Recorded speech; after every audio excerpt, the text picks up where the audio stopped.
Hey, what's up? It's Jim, and today I'm going to talk about Beauty and the Beast. This movie's kind of bullshit, and it never really gets past that. It never tries to do anything more than be kind of a companion piece to the classic 1991 animated film. It's very cringy. It feels like oftentimes when they're doing the musical sequences or scenes, they're directly referencing the movie in such a way that it almost feels like this movie doesn't work without a memory of the previous film. Oftentimes missing visual gags, oftentimes not delivering dialogue as well. Half the time I was like, this is exactly what I thought it would be. This is bullshit, and this is the Beauty and the Beast live action movie. It has no real perspective or personality. I mean, it has a little personality, but the times that it actually shows you that personality, it's not very interesting at all, showing you that even its little bits of personality aren't even interesting. Like, it fails even in doing that. And it's a little weird to have made a Beauty and the Beast live action film for Disney, considering there's already pretty well regarded live action Beauty and the Beast film already made, and the animated one is made by them. And why exactly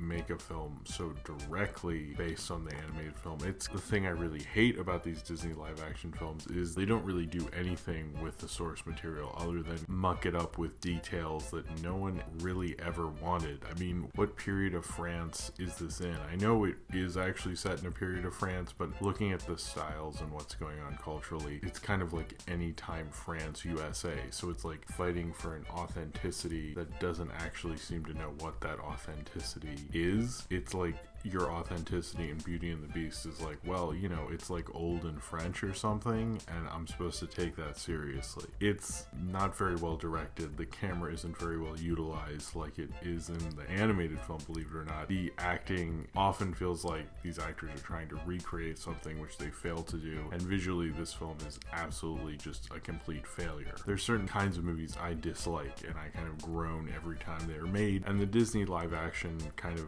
remake thing that's going on is probably the worst thing that Hollywood produces, because it's not memorable. It's offering virtually nothing, and almost every one of them has made me think of a better movie and reminding me of how Disney has made their money, of reminding you of their past amazing animated classics, and they have so many of them. I guess they can make films that very much rely on the fact that you have pleasant memories of them, and that's really all this film does. Financially, I absolutely understand why they make them. These films make tons and tons of money every time. Like, they're financially, it makes complete sense why they don't just re-release the animated films. And, you know, I'm sure from their perspective it makes a lot of sense, but artistically this film, I wouldn't even say is bankrupt, because I don't think there's much artistry going on. It's just misplaced and misguided. But I wouldn't even say misguided, because I don't think they cared enough to be guided in a way other than to just sort of maybe recreate this with some CG and crap so we can make money this year. But it's so unmemorably remaking Beauty and the Beast. I really doubt it could ever be the tale as old as time that it probably hopes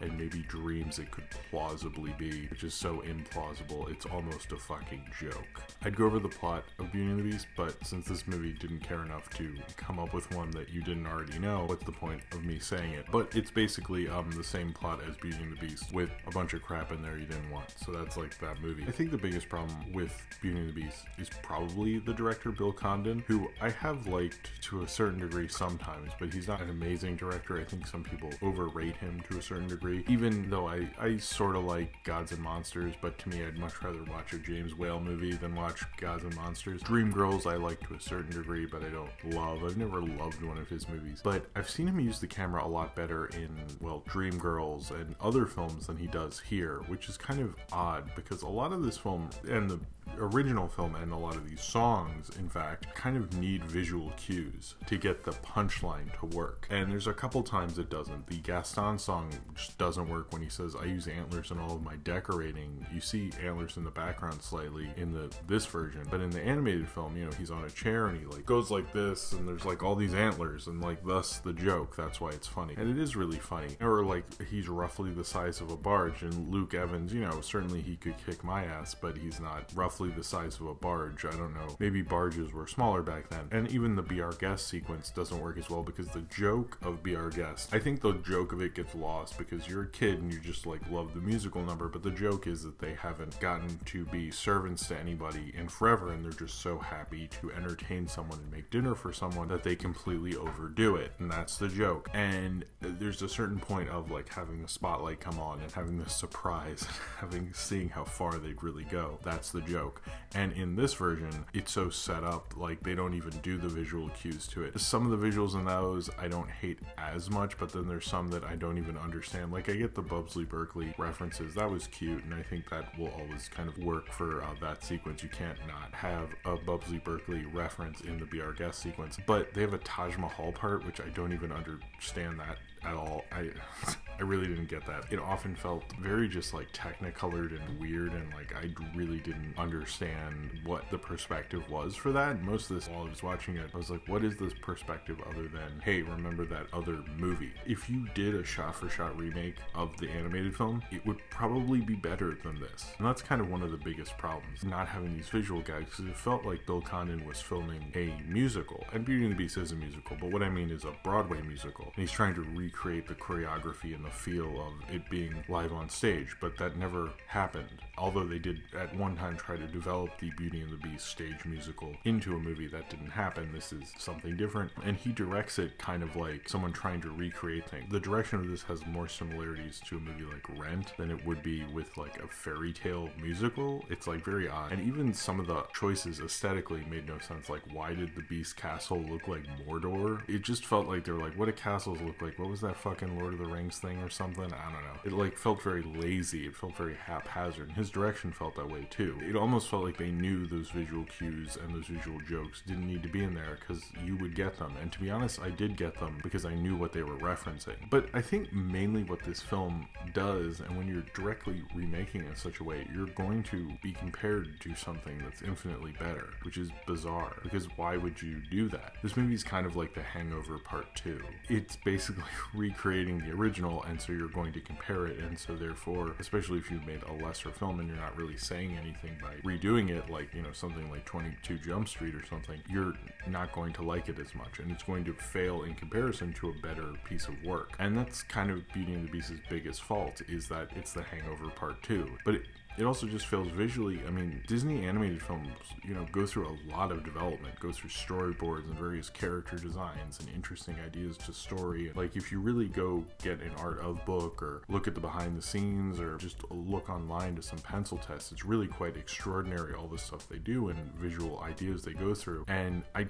honestly don't know if this film was storyboarded. That's how it felt. And it's like almost an insult. Like, I find a lot of these live action films insulting as someone who likes animation and Disney animation. I don't think every Disney animated film is a piece of genius artwork that is a masterpiece or something, but they spend a lot of time and care to those visuals. And this film really wasn't a very visual movie. It was kind of like visuals relying on your knowledge of another thing, and everything they added to it didn't really help. It was kind of like very kind of vacant ways to build up characters, to add details, but it didn't feel like anything that they're really using to tell the story. It just felt like ways like, hey, you know, what was Belle's mom? Oh, she died of a plague, because that, you know, it's like old France or something, so that could have happened. And it never really felt like they were doing anything with that, or doing anything even with the new songs. Like, they're all pretty awful, and I didn't even really like much of the singing or even the acting. I thought there's no one whose performance I particularly really liked. Emma Watson, sure, she has brown hair and is famous, so I guess she could be Belle, but I didn't really think she did anything interesting with the performance.